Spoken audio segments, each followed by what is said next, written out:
এক আল্লাহকে মানতে হবে, কারণ সারা পৃথিবীর বুকে এক আল্লাহ ছাড়া কোনো উপাস্য নেই। আল্লাহ পাক রব্বুল আলামিন সুবহানাহু ওয়া তাআলা পবিত্র সূরা ইখলাসের মধ্যে আল্লাহ পাক রব্বুল আলামিন বলেন, কুল হুয়াল্লাহু আহাদ ওয়া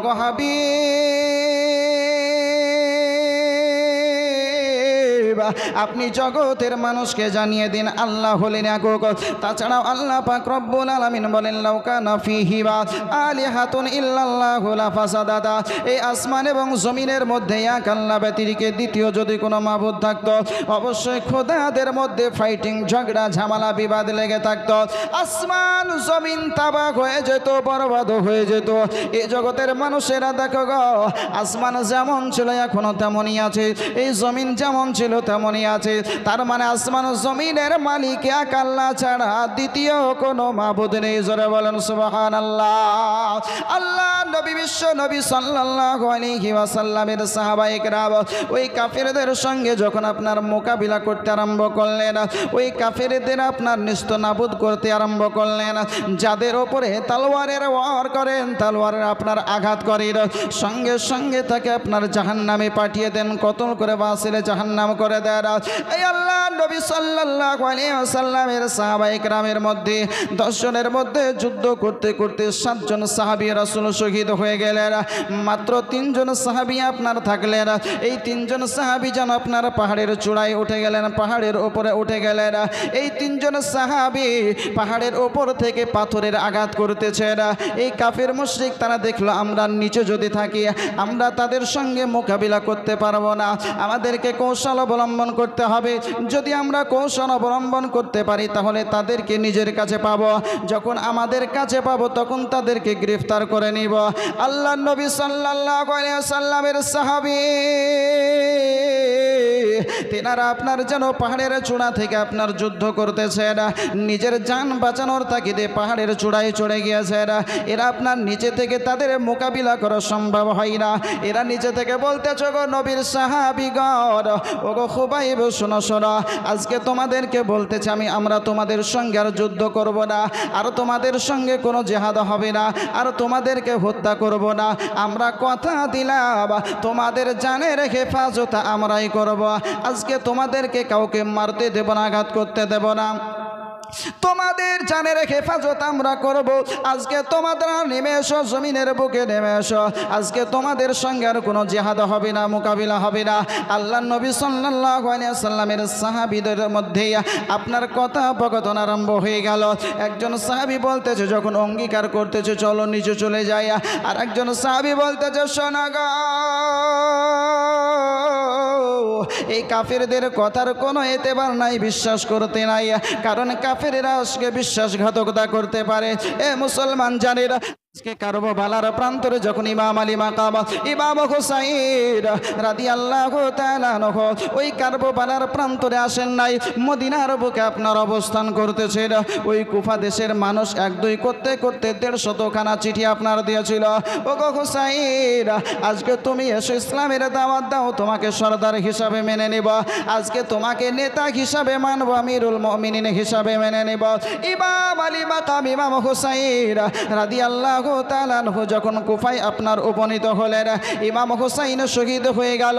ইমাম হুসাইনের বড় ছেলে আলী আকবর আপনার শহীদ হয়ে গেল, আলী আসগার শহীদ হয়ে গেল, আব্বাসকে শহীদ করা হলো, আউন মোহাম্মদকে আপনার শহীদ করা হলো। 1-2 করতে করতে আপনার প্রায় 72 জন জানেসারের মধ্যে অনেককে আপনার শহীদ করে দেওয়া হলো। ইমাম আলী মাকাম রাদিয়াল্লাহু তাআলা আনহুর সঙ্গে বিশ্বাসঘাতকতা করেছিল। আজকে কাফেরদের কথার কোনো এতেবার নাই, বিশ্বাস করা যাবে না। কিন্তু নবীর সাহাবীদের মধ্যে যখন বললেন কেউ, চলো গো চলো, আজকে হতে পারে এটা যে আজকে আমাদের সঙ্গে আর যুদ্ধ হবে না, আমাদের সঙ্গে আর যুদ্ধ করবে না, আমাদের উপর আক্রমণ করবে না। ওই 3 জন সাহাবী ওই পাহাড়ের ওপর থেকে যখন আপনার পাদদেশে আসলেন, পাহাড়ের নিচে যখন চলে আসলেন, পাহাড়ের নিচে যেমনই আপনার এসেছেন সঙ্গে সঙ্গে তাদেরকে যেন আপনার গ্রেফতার করা হলো। আপনারা হাতে হাত করে আপনার পড়াতে আরম্ভ করলো, পায়ের বেড়ি আপনার পড়াতে আরম্ভ করলো। আপনার হযরতে খুবাইব রাদিয়াল্লাহু তাআলার হাতে আপনার বেড়ি পরানো হয়ে গেছে, আপনার মিকদাদ বিন আসওয়াদের আপনার হাতে বেড়ি পরানো হয়ে গেছে। আর একজন সাহাবী তিনি আপনার দেখতেছেন এটা তো আমাদের সঙ্গে কথা ছিল না, আমাদের সঙ্গে আজকে এইরকম ব্যবহার করবে তোমরা বলেছিলে না, তোমরা বলেছিলে তোমাদের জানের হেফাজত আমরাই করব, আজকে তোমাদের সঙ্গে যুদ্ধ হবে না, যুদ্ধ করব না, কিন্তু আজকে এইরকম ভাবে অন্যায় ভাবে কেন আজকে আমাদের হাতে বেড়ি পরানো হচ্ছে? তিনি আপনার বলতেছেন এইভাবে গোলাম না হয়ে আজকে যুদ্ধ করতে করতে শহীদ হয়ে যাব, প্রাণ দিয়ে দেব, তবু অস্বীকার, কিন্তু কখনোই তোমাদের কাছে মস্তক নত করতে রাজি নাই। বলেন সুবহানাল্লাহ। আল্লাহ নবী বিশ্ব নবী সাল্লাল্লাহু আলাইহি ওয়াসাল্লামের সাহাবী তিনি আপনার কি করলেন? তাদের সঙ্গে যুদ্ধ করতে করতে তিনি এক পর্যায়ে শহীদ হয়ে গেলেন। মাত্র 2 জন ব্যক্তি আপনার থাকলো 10 জনের মধ্যে, 8 জন ব্যক্তি শহীদ হয়ে গেছেন। ইসলামের খাতিরে জান দিয়ে দিয়েছেন, ইসলামের খাতিরে জীবন উৎসর্গ করে দিয়েছেন। মাত্র 2 জন সাহাবী আপনার বেঁচে আছেন, কিন্তু তবুও তিনারা আসামি হয়ে আছেন। তিনাদের হাতে আপনার বেড়ি পরানো রয়েছে, পায়ে বেড়ি পরানো রয়েছে। আজকে তিনাদেরকে আপনার টানতে টানতে মক্কার বাজারে নিয়ে যাওয়া হচ্ছে। মক্কার বাজারে যাওয়ার পরে বর্তমান সময়ে যেমন আপনার গরু ছাগলকে বিক্রয় করা হয়, এইরকম ভাবে আজকে সেই সময় মানুষদেরকে আপনার বিক্রয় করা হতো। এ খুবাইব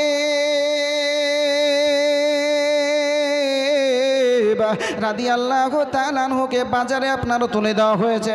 খুবাইব রাদিয়াল্লাহু তাআলা আনহুর সঙ্গে আরেকজন যে সাহাবী রয়েছেন তিনাকেও বাজারে তুলে দেওয়া হয়েছে, আপনার বিক্রয় করা হবে। হযরতে খুবাইব রাদিয়াল্লাহু তাআলা আনহুকে কে ক্রয় করছে? দেখো না, হারিস বিন আমিরের ছেলেরা হযরতে খুবাইব রাদিয়াল্লাহু তাআলা আনহুকে আপনার ক্রয় করে নেওয়ার পরে আজকে বাড়ির দিকে রওনা হয়েছে।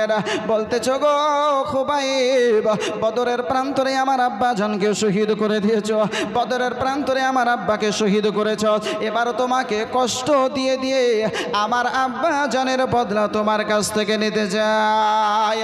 খুবাইব রাদিয়াল্লাহু তাআলা আনহু তিনি আপনার বলেছিলেন, শোনো রে শোনো শোনো শোনো, আজকে যদি নবী মুস্তাফা সাল্লাল্লাহু আলাইহি ওয়াসাল্লামের মহব্বতে যদি আমাকে জীবন দিতে হয়, নবী মুস্তাফা সাল্লাল্লাহু আলাইহি ওয়াসাল্লামের মহব্বতে যদি আমাকে প্রাণ দিতে হয়, আমার বিবিকে যদি বিবাহ করতে হয়, আমার লাখতে জিগার কলিজার টুকরা সন্তানদেরকে যদি ইয়াতিম করতে হয়, তবুও স্বীকার, কিন্তু তবুও নবী মুস্তাফা সাল্লাল্লাহু আলাইহি ওয়াসাল্লামের ভালোবাসা থেকে, ওই দ্বীন ইসলাম থেকে কখনোই পিছু পা হব না। জোরে বলেন সুবহানাল্লাহ।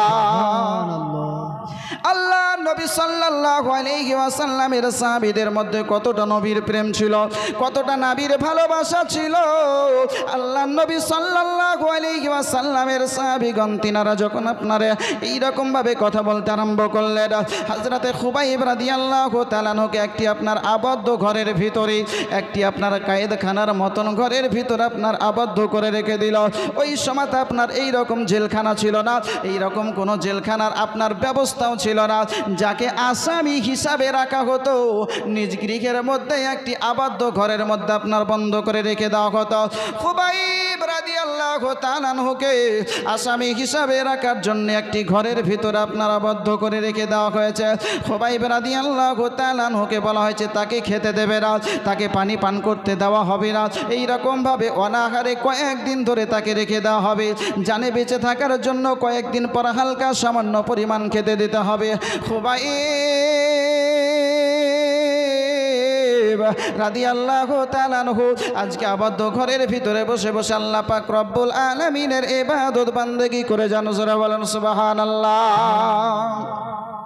খুবাইব রাদিয়াল্লাহু তাআলা আনহু আজকে আবদ্ধ ঘরের ভিতর আল্লাহ পাক রব্বুল আলামিনকে ডাকতেছেন, বলতেছেন মাবুদ গো, আজকে আমাদের সঙ্গে ধোঁকা দেওয়া হয়েছে। আল্লাহ পাক রব্বুল আলামিন, ওগো মাবুদ মাওলা, আজকে আমাদেরকে আবদ্ধ করে দেওয়া হয়েছে, ইসলামের সেইভাবে কাজ করতে পারি নাই, ইসলামের খিদমত করতে পারি না, ইসলামের প্রচার করতে পারি নাই, ইসলামের প্রচার করতে সাবদ্ধ হয়ে গেছি। আল্লাহ, যতটুকু তোমার দরবারে ইবাদত বান্দেগি করেছি, যতটুকু দিন ইসলামের খিদমত করতে পেরেছি, ওগো রব্বুল আলামিন, আমার ইবাদত আমার খিদমত তোমার দরবারে কবুল করে নাও, কবুল করে নাও। আল্লাহ পাক রব্বুল আলামিন সুবহানাহু ওয়া তাআলা হযরতে খুবাইব রাদিয়াল্লাহু তাআলা আনহুর কষ্ট দেখার পরে বলতেছেন, এ জিবরিল, ওই দেখো আমার হাবিবের বন্ধু, ওই দেখো আমার হাবিবের দোস্ত আবদ্ধ ঘরের ভিতরে বন্ধ করা রয়েছে। আজকে তার জন্য খাবার দেওয়া হয় না, তাকে পানিও দেওয়া হয় না পান করার জন্য। ও জিবরিল, আমার খুবাইবের জন্য একটু খাবারের ব্যবস্থা করে দাও। ওই দেখো জান্নাতে যে আঙ্গুর রয়েছে, জান্নাতের খাবার রয়েছে, ওই জান্নাত থেকে জান্নাতি খাবার আঙ্গুর নিয়ে যাওয়ার পরে ওই খুবাইবের খাবারের ব্যবস্থা করে দাও। জোরে বলেন সুবহানাল্লাহ। খুবাইব রাদিয়াল্লাহু তাআলা আনহু আবদ্ধ ঘরের ভিতরে আপনার বসে রয়েছে, জান্নাতি খাবার তিনার সম্মুখে, অসময়ের ফল তিনার সম্মুখে। সেই সময় আপনার কোন আঙ্গুরের সময় ছিল না, অসময় আঙ্গুর আপনার তিনার মুখের সম্মুখে। আপনার বলা হয়েছে দুনিয়ার আঙ্গুরের মতন দানা নয়, দুনিয়ার আঙ্গুরের চাইতে আপনার কয়েক গুণ বড় বড় আপনার দানা। এই আঙ্গুর ফল নিয়ে নিজে খাচ্ছেন, আপনার এইরকমভাবে খাচ্ছেন। আপনার পানাহারা, আপনার যে ফল, এমন একটি ফল আল্লাহ পাক রব্বুল আলামিন দান করেছে, ওই ফলটা খাওয়ার পরে আপনার পিপাসাও নিবারণ করছে, ক্ষুধাও আপনার দূর করতেছে। আপনার যে আপনার তার দায়িত্বে দেখভাল করার জন্য যাকে আপনার দায়িত্বে রাখা হয়েছিল, দরজা যখন খোলা হয়েছে দেখতে পাচ্ছে খুবাইবের মুখের সম্মুখে যেন আপনার জান্নাতি আঙ্গুর ফল আপনার লটকে লটকে রাখা রয়েছে। যারা বলেন সুবহানাল্লাহ। খুবাইব রাদিয়াল্লাহু তাআলা আনহুকে আপনার বলতেছো, গো খুবাইব, বলো বলো আজকে তুমি এইরকমভাবে আঙ্গুর ফল কোথায় পেলে বলো? এখন তো আঙ্গুর ফলের সময় না, তোমাকে আঙ্গুর ফল কে দিয়ে গেল একবার বলো? আজকে তোমাকে তো আবদ্ধ করে রাখা হয়েছে, ঘরের ভিতরে দরজা লক করা রয়েছে, কিন্তু তবু আজকে তোমার কাছে খাবার কেমন করে আসলো বলো? হযরতে খুবাইব রাদিয়াল্লাহু তাআলা আনহু তিনি বলতেছেন, বলো শোনো শোনো, যে আল্লাহ পাক রব্বুল আলামিন সুবহানাহু ওয়া তাআলার প্রতি ঈমান এনেছে, যে আল্লাহকে বিশ্বাস করেছে, যেই নবীর কালেমা পড়েছি, যেই নবীর ভালোবাসা অন্তরে নিয়ে এসেছি, ওই নবীর কালেমা পড়ার কারণে, ওই নবীর ভালোবাসা করার কারণে, ওই আল্লাহ পাক রব্বুল আলামিনকে বিশ্বাস করার কারণে আল্লাহ পাক রব্বুল আলামিন সুবহানাহু ওয়া তাআলা আমাকে জান্নাতি খাবারের ব্যবস্থা করে দিয়েছেন। জোরে বলেন সুবহানাল্লাহ। মানুষ যদি তুমি নবীর হয়ে যাও, এ মানব যদি তুমি আল্লাহর হয়ে যাও, আজকে তোমাকে দুনিয়ার পিছে ছুটতে হবে না, দুনিয়া তোমার পিছে পিছে ছুটতে থাকবে। এই জন্য কিতাবের মধ্যে আপনার বলা হয়েছে, মানলাহুল মাওলা ফালাহুল গোলা। ও বান্দা, তুমি আল্লাহর হয়ে যাও, আজকে তোমার স্রষ্টার তুমি গোলাম হয়ে যাও, তোমার আজকে স্রষ্টার হয়ে যাওয়া, আজকে গোটা দুনিয়া তোমার পিছে পিছে ছুটবে, গোটা দুনিয়া তোমার গোলাম হয়ে যাবে। আজকে তোমাকে তোমার নবীর ওয়াফাদার হয়ে যেতে হবে। জোরে বলেন সুবহানাল্লাহ। নবীর যখন তুমি হয়ে যাবে, জাহান্নামের আগুন তোমাকে জ্বালাতে পারবে না। ইন্তেকাল করার পরেও তুমি চির অমর হয়ে যাবে। আজকে ইন্তেকাল করবে নবীর গোলাম হয়ে, জান্নাতের হুরগিলমান তোমাকে নেওয়ার পরে আনন্দ করবে, কিন্তু শর্ত হলো তোমাকে তোমার নবীর হয়ে যেতে হবে। যারা বলেন সুবহানাল্লাহ। ভয় করি না জাহান্নামে,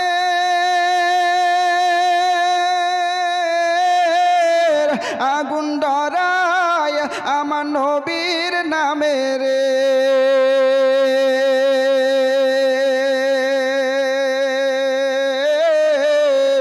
আগুন হবে ফুল, আর খোদার নূরে তৈরি গয়া আমার মোহাম্মদ রাসূল, খোদার নূরে তৈরি গয়া আমার মোহাম্মদ রাসূল। জান্নাতের হুর পরি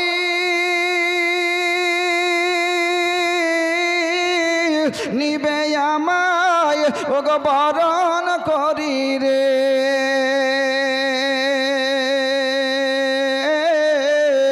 গলায় পরাবে ফুল,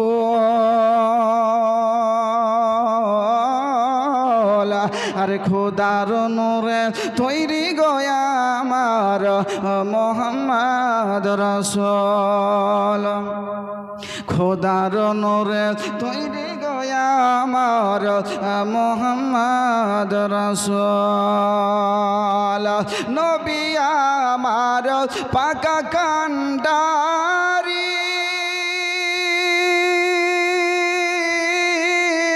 আরে শক্ত হালে ধরবেন তরি রে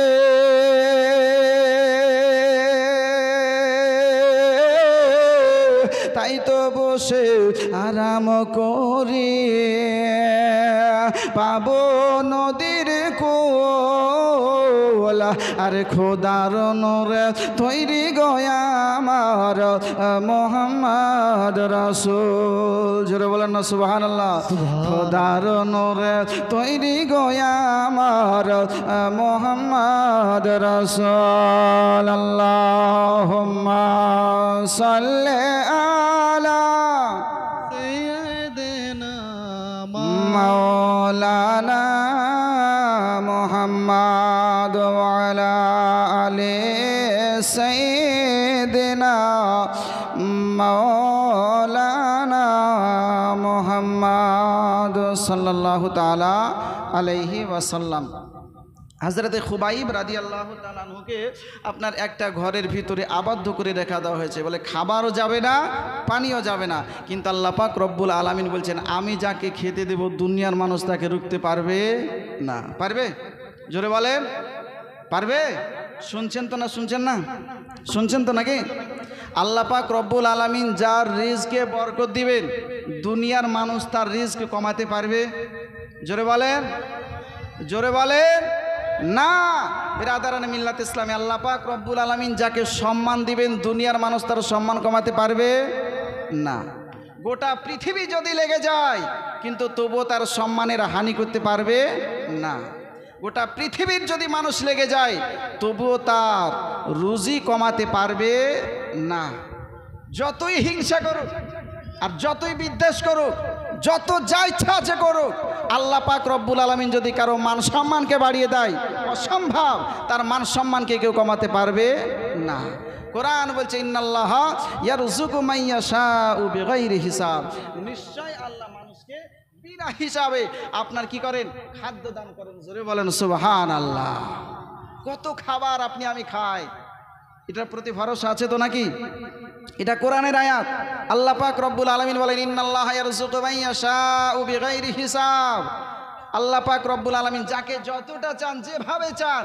সেভাবে রিজক দান করতে পারেন যদি আপনি আমি বাড়িতে বসে থাকি চোরের ভয়ে যদি সামানপত্র লুকিয়ে গুছিয়ে বসে থাকি যে যদি চুরি না করে তাহলে আমার সামানপত্র ঠিক থাকবে নাকি বলেন চোর যদি চুরি না করে তাহলে আমার যতটা আছে 1 লাখ টাকা মনে করেন আছে তো 1 লাখ টাকা আমার থেকেই যাবে ক্ষয় হবে না কিন্তু আল্লাহ পাক রব্বুল আলামিন খোদা না করে এরকম যদি অন্য কিছু দিয়ে দেয় তো শেষ হয়ে যাবে কিন্তু আল্লাহ পাক রব্বুল আলামিন যদি তাকদির এটাই লিখে থাকেন যে চুরি হবে চুরি হওয়ার পরে কি এত বরকত 7 গুণ বাড়িয়ে যাবে আল্লাহ পাক রব্বুল আলামিন যদি চান তো হবে না অবশ্যই হবে কোরআন বলছে ইন্নাল্লাহা ইয়ারযুকু মান ইয়াশাউ বিগাইরি হিসাব যখন খুবাইব রাদিয়াল্লাহু তাআলা আনহুকে জান্নাতি খাবার দিতে পারছেন তাহলে আল্লাহ পাক রব্বুল আলামিন আপনাকে আমাকে এই গায়বী মাদাদ দিয়ে আপনার আমার অর্থ বাড়াতে পারবেন না অবশ্যই বিরাদারানে মিল্লাত ইসলামিয়া আল্লাহ পাক রব্বুল আলামিন সুবহানাহু তাআলা আজকে জান্নাতি খাবার দিচ্ছেন হযরতে খুবাইব রাদিয়াল্লাহু তাআলা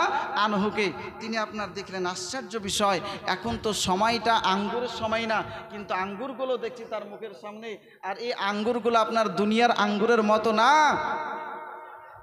আশ্চর্য আঙ্গুর দেখার পরে আশ্চর্য হলেন একদিন গেল দুদিন গেল হযরতে খুবাইব রাদিয়াল্লাহু তাআলা আনহু তিনি বলেছিলেন বলে শোনো যখন তুমি আমার নিগরানিতে আছো দেখভালে যখন আমার আছো গার্ড হিসাবে যখন তুমি আমার আছো এক কাজ করো যখন আমাকে খেতে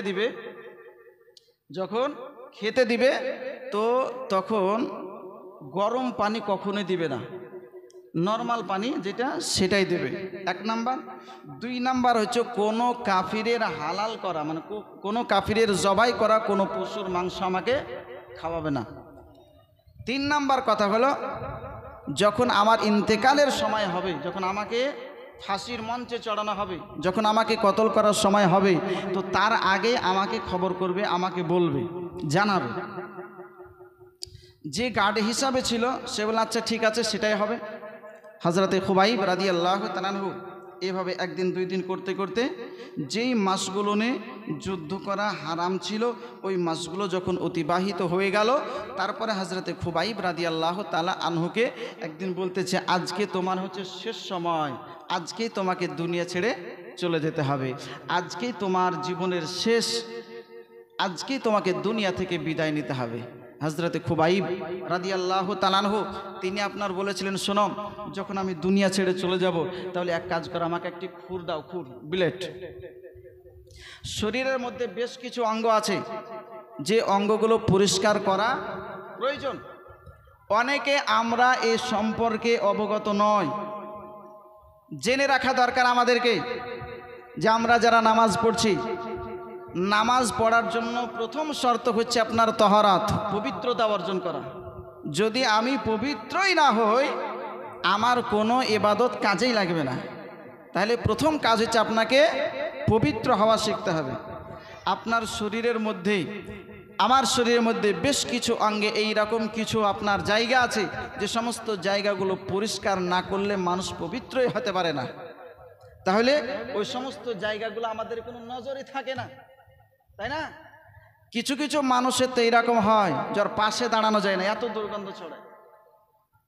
খারাপ দিক বলতে আমি চাইছি না, আমি বলতে এটাই চাইছি যে আপনি একজন মানুষ, আশরাফুল মাখলুকাত, উত্তম সৃষ্টি, আপনার কেন এরকম আচরণ হবে? রাসূলে কায়নাত সাল্লাল্লাহু আলাইহি ওয়াসাল্লাম কি এটা শিক্ষা দেননি? ইসলাম কি এটা বলেনি যে আপনাকে কিভাবে চলতে হবে দুনিয়ার বুকে? ইসলাম কি এটা শিক্ষা দেয়নি? ইসলাম তো পূর্ণাঙ্গ একটি ধর্ম। কোরআন বলেছে, আল ইয়াউমা আকমালতু লাকুম দীনাকুম ওয়া আতমামতু আলাইকুম নি'মাতি ওয়া রাদিতু লাকুমুল ইসলাম দীনা, যে আজকে আমি দিন ইসলামকে সম্পূর্ণ করে দিলাম।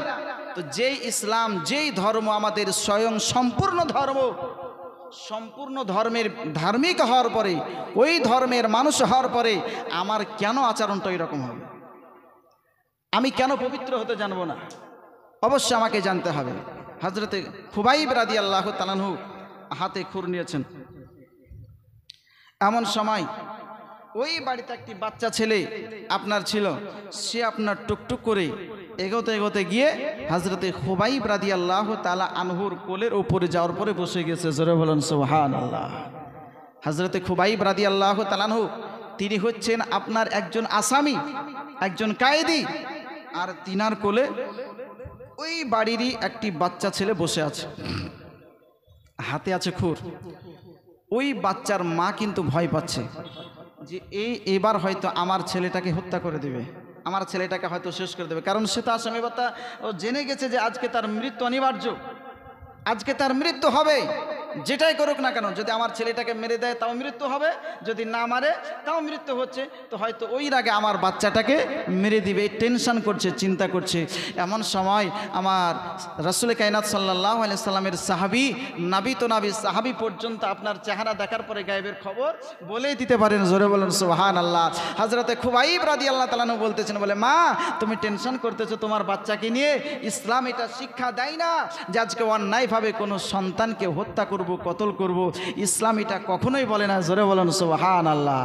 মেয়েটি বলতেছে, বলে জীবনের বুকে অনেক কায়দি দেখেছি, কিন্তু এই রকম এত আদর্শবান, এত চরিত্রবান আসামি জিন্দেগিতে কোনোদিন দেখি নাই। জোরে বলেন সুবহানাল্লাহ। ওই মেয়েটা শেষ পর্যন্ত কালিমা পড়তে বাধ্য হয়েছিল, কালিমা পড়ে মুসলমান হয়েছিল। ইসলাম তালোয়ারের বলে, তালোয়ারের ভয়ে ইসলাম প্রচার হয় নাই, ইসলাম প্রচার হয়েছে আদর্শ দিয়ে, আখলাক দিয়ে, চরিত্র দিয়ে। জোরে বলেন সুবহানাল্লাহ। হযরতে খুবাইব রাদিয়াল্লাহু তাআলা আনহু আপনার কি করলেন, তিনি আপনার পবিত্র হওয়ার পরে তিনি একদম প্রস্তুত। তো তিনাকে বলতেছে, বলে চলো এখনই তোমাকে ফাঁসির মঞ্চে নিয়ে যাওয়া হবে। ফাঁসির মঞ্চ তৈরি করা হতো, কিতাবের মধ্যে আপনার বলা হয়েছে এখন তো আপনার গলায় ফাঁস লটকে দেওয়া হয়, তাই না? যাদেরকে ফাঁসি দেওয়া হয় গলায় ফান আপনার ফাঁসি লটকে দেওয়া হয়, ফাঁস লটকে তাকে আপনার ঝুলিয়ে দেওয়া হয়। সেই সময় কিন্তু এইরকম হতো না, নিচে থেকে আপনার তীর এইরকম করে বড় করে রাখা হতো, আর উপর থেকে তাকে লটকে আচানকা ছেড়ে দেওয়া হতো। আচানক ছাড়ার পরে একদম এত জোরে বসতো তীরের উপরে, সঙ্গে সঙ্গে আপনার এইরকম পেছন দিয়ে কলিজার ফেড়ে, মগজ ফেড়ে, মাথা দিয়ে তীর বেরিয়ে যেত।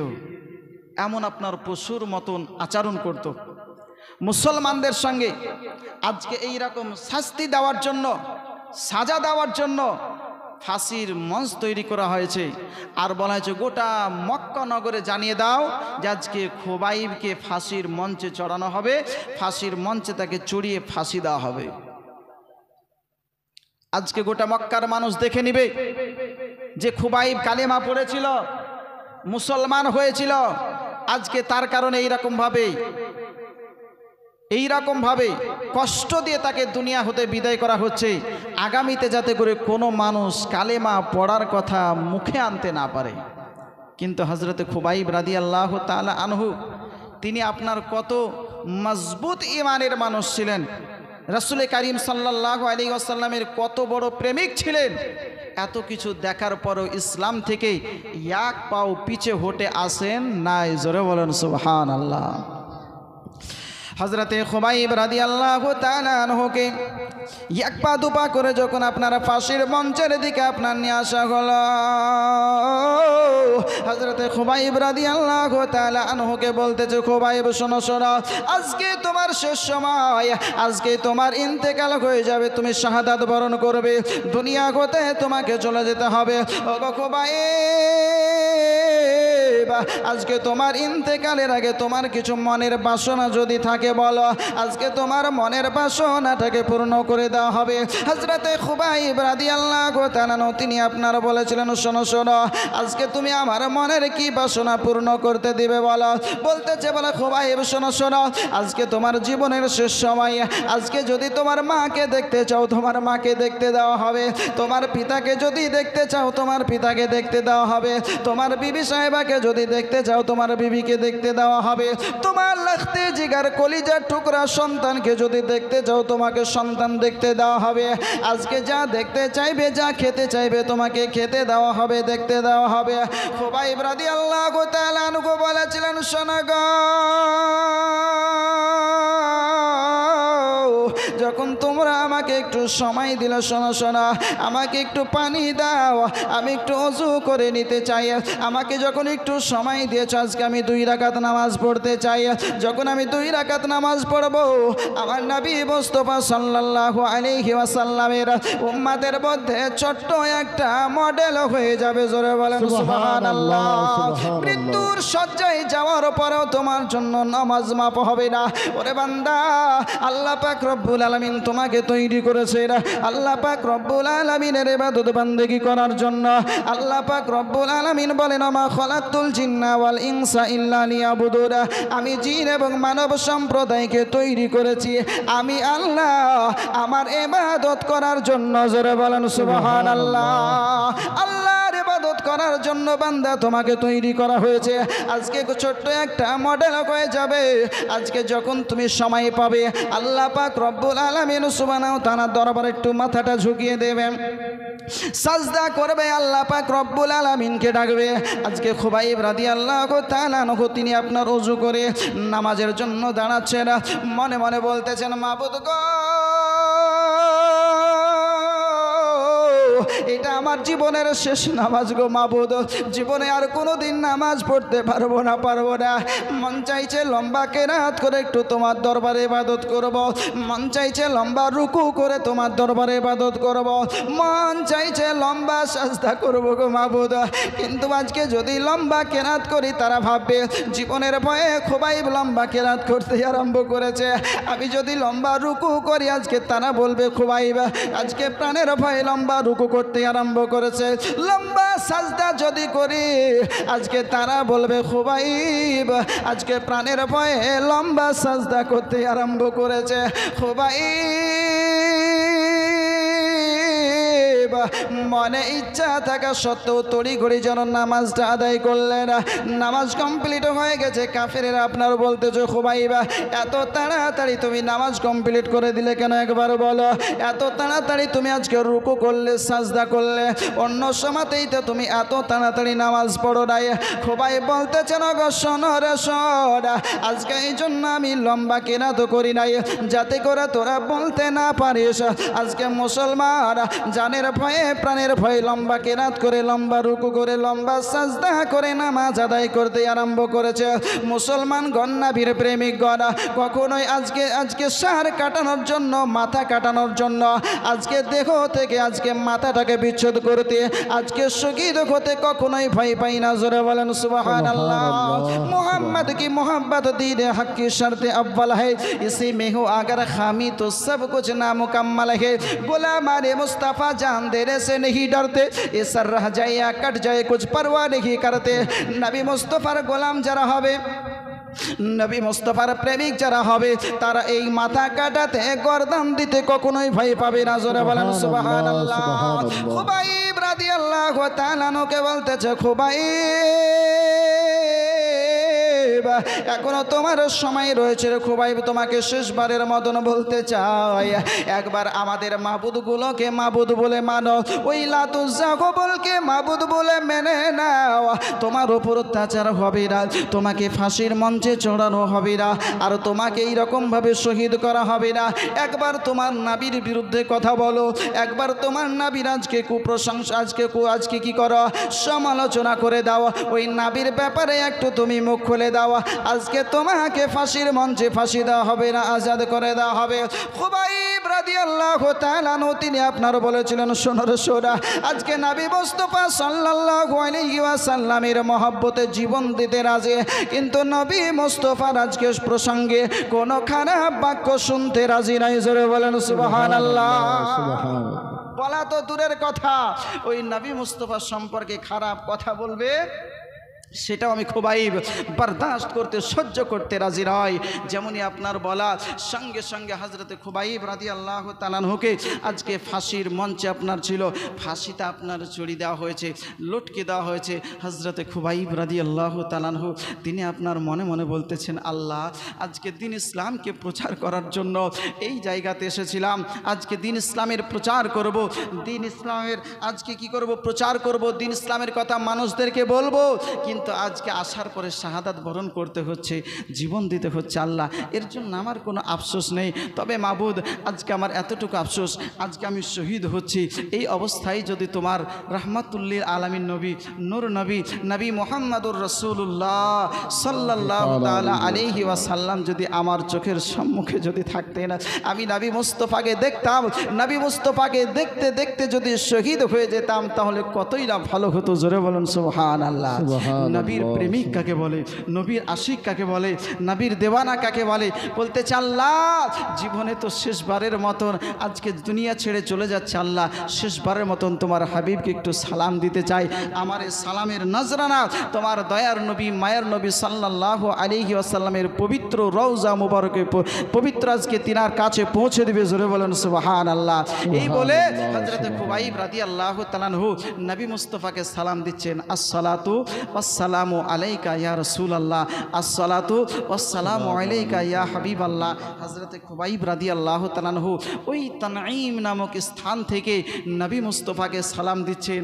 নবী আমার সাহাবীদেরকে নিয়ে বসেছিলেন, হঠাৎ করে বলছেন ওয়া আলাইকাস সালাম। জোরে বলেন সুবহানাল্লাহ, ওয়া আলাইকাস সালাম। সাহাবায়ে কিরাম বলছেন, ইয়া রাসূলুল্লাহ আপনাকে তো কেউ সালাম দেয়নি, আপনি এরকমভাবে ওয়া আলাইকাস সালাম বলছেন। নবী আমার বলছেন, ওগো আমার সাহাবীগণ শোনো, আমি 10 জন সাহাবীকে পাঠিয়েছিলাম হযরতে আসিম বিন সাবিত রাদিয়াল্লাহু তাআলা আনহুর নেতৃত্বে। 1-2 করতে করতে 9 জন সাহাবী আমার শহীদ হয়ে গেছেন। হযরতে খুবাইব ফাঁসির মঞ্চে লটকানো অবস্থায় রয়েছে, ওই অবস্থায় আমাকে সালাম দিয়েছে, ওই খুবাইবের সালামের উত্তর দিয়েছি। জোরে বলুন সুবহানাল্লাহ।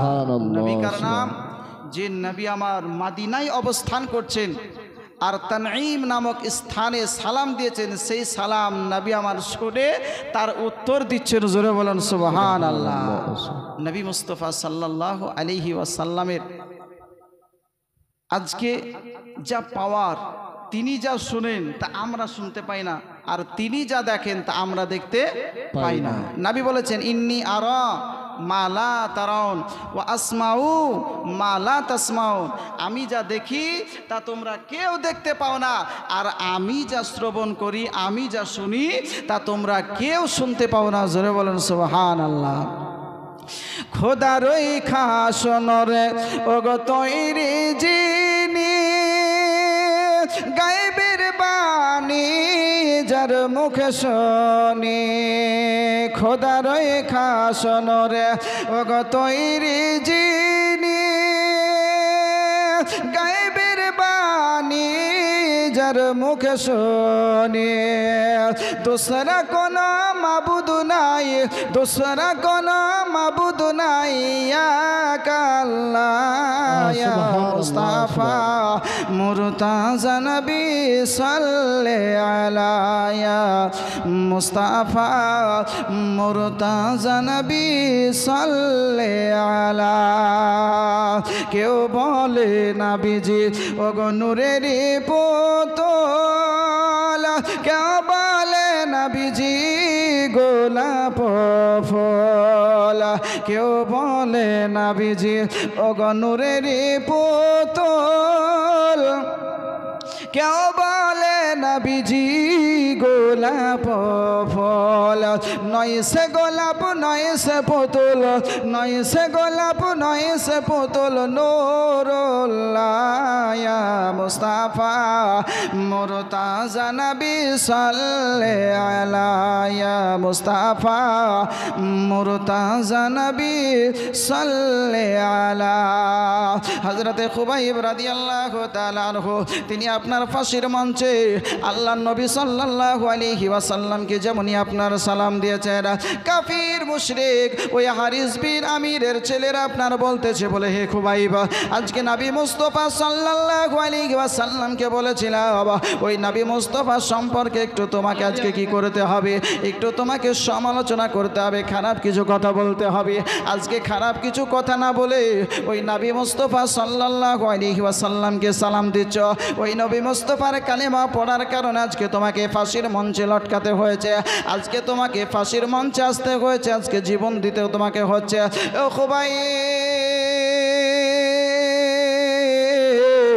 একবার তোমার নবী সম্পর্কে একটু সমালোচনা করে দেওয়া একবার ওই আল্লাহকে অস্বীকার করে দেওয়া একবার আমাদের লাতুজ্জা হুবুলকে মাবুদ বলে মেনে নেওয়া আজকে তোমাকে ফাঁসির মঞ্চে থাকতে হবে না এখনই তোমাকে স্বাধীন করে দেওয়া হবে খুবাইব রাদিয়াল্লাহু তাআলা তিনি আপনার বলেছিলেন শোনো রে সোরা আজকে এইরকম ভাবে একবার নয় আল্লাহ পাক রব্বুল আলামিন সুবহানাহু ওয়া তাআলা যদি আমাকে 100 বার যদি প্রাণ দেয় 100 বার আল্লাহর রাস্তায় প্রাণ দিতে রাজি আছি কিন্তু নবী মুস্তাফার ব্যাপারে কখনোই সমালোচনা করতে রাজি নয় বলেন সুবহানাল্লাহ আল্লাহ নবী বিশ্ব নবী সাল্লাল্লাহু আলাইহি ওয়াসাল্লাম সম্পর্কে খারাপ মন্তব্য করতে রাজি নয় আল্লাহকে অস্বীকার করতে রাজি নয় ওই লাতুজ্জা হুবলকে মানতে রাজি নয় যেমনই আপনার বলা সঙ্গে সঙ্গে যেন আপনার জান্নাত কি করলো ওই আপনার হযরতে খুবাইব রাদিয়াল্লাহু তাআলা আনহুর ডান বাজুতে আপনার আঘাত করে দিল এত জোরে আঘাত করলো হযরতে খুবাইব রাদিয়াল্লাহু তাআলা আনহুর ডান বাজুটা কেটে যেন জমিনের বুকে পড়ে গেল অপরাধ কিছু করে নাই কোনো মানুষকে গালি দেয় নাই কোনো মানুষের অন্যায় করে নাই কোনো মানুষের জমি জায়গা দখল করে নাই খুবাইব রাদিয়াল্লাহু তাআলা শুধুমাত্র এক আল্লাহকে বিশ্বাস করেছে এত জোরে আঘাত করেছে খুবাইবের হাতখানা কেটে যেন জমিনের বুকে পড়ে কাটা মুরুক যেন আপনার জমিনের বুকে ছেড়ে দিলে আপনার তড়পে বেড়ায় কাটা হাতখানা জমিনের বুকে যেন আপনার তড়পে বেড়াচ্ছে খুবাইবকে বলতেছে খুবাইব তোমার চোখের সম্মুখে তোমার দেহ থেকে হাতখানাকে কেটে দেওয়া হয়েছে তোমার হাতখানা কাটা মোরগের মতন চটপট করে লাফিয়ে বেড়াচ্ছে দেখো দেখো ও খুবাইব একবার তুমি লাতুজ্জা হুবলকে মেনে নাও একবার আমাদের মাবুদকে মাবুদ বলে মানো অবশ্যই তোমাকে এখনো ফাঁসির মঞ্চ থেকে নামিয়ে দেওয়া হবে এখনো তোমার একখানা হাত রয়েছে দুটো পা রয়েছে তোমার দেহ রয়েছে তুমি এখনো করে কোনো মেকাতে পারবে খুবাইব তুমি ফাঁসির মঞ্চ থেকে নেমে যাবে খুবাইব রাদিয়াল্লাহু তাআলা তিনি আপনার একই রকমই উত্তর দিয়েছেন আগেও যেমন উত্তর দিয়েছিলেন পরেও তেমনই আপনার উত্তর দিয়েছেন এই জানলার দ্বিতীয়বার এত জোরে আঘাত করলো এই বাম হাতখানা কেটে যেন আবার জমিনের বুকে আপনার পড়ে গেল।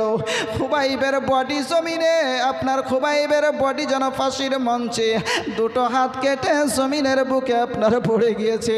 এইরকম ভাবে কাটা হাতগুলো যেন আপনার তড়পে বেড়ায়।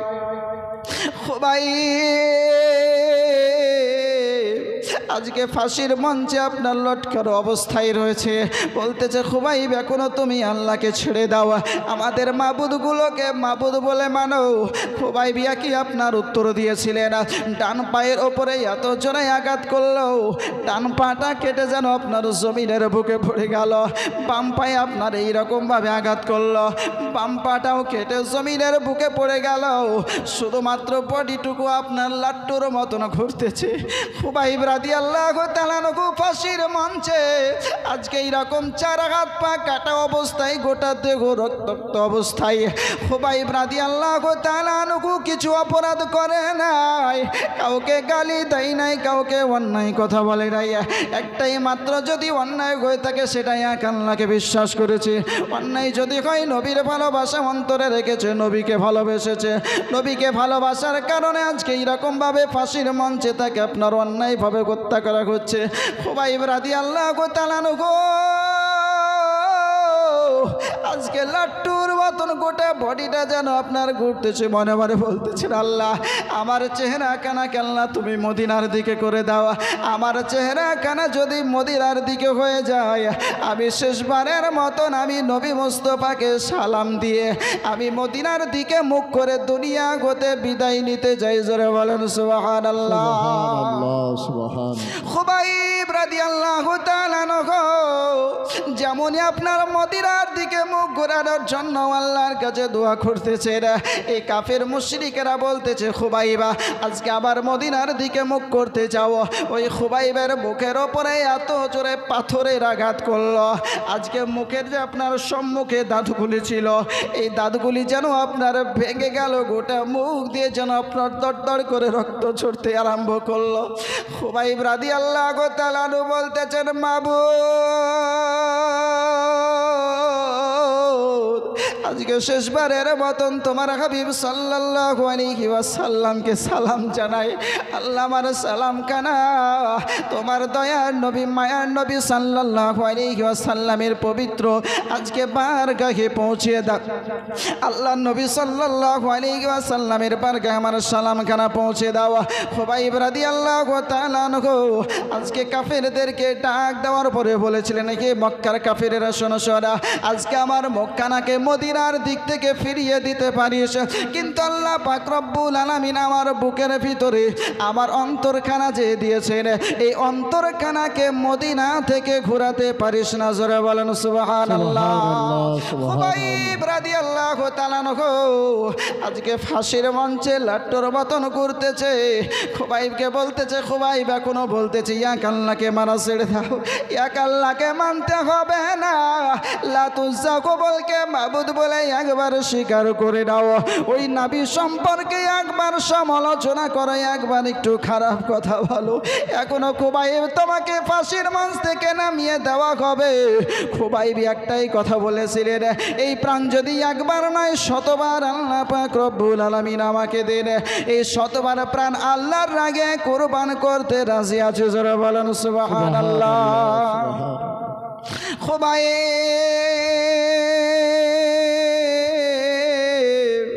রাদিয়াল্লাহু তাআলা আনহু আজকে গোটা ক্ষত বিক্ষত দেহ নিয়ে ওই অবস্থায় আপনার ফাঁসির মঞ্চে যখন আপনার কোনো কথা শুনল না, শেষ পর্যন্ত তিনাকে আপনার শহীদ করে দেওয়া হলো।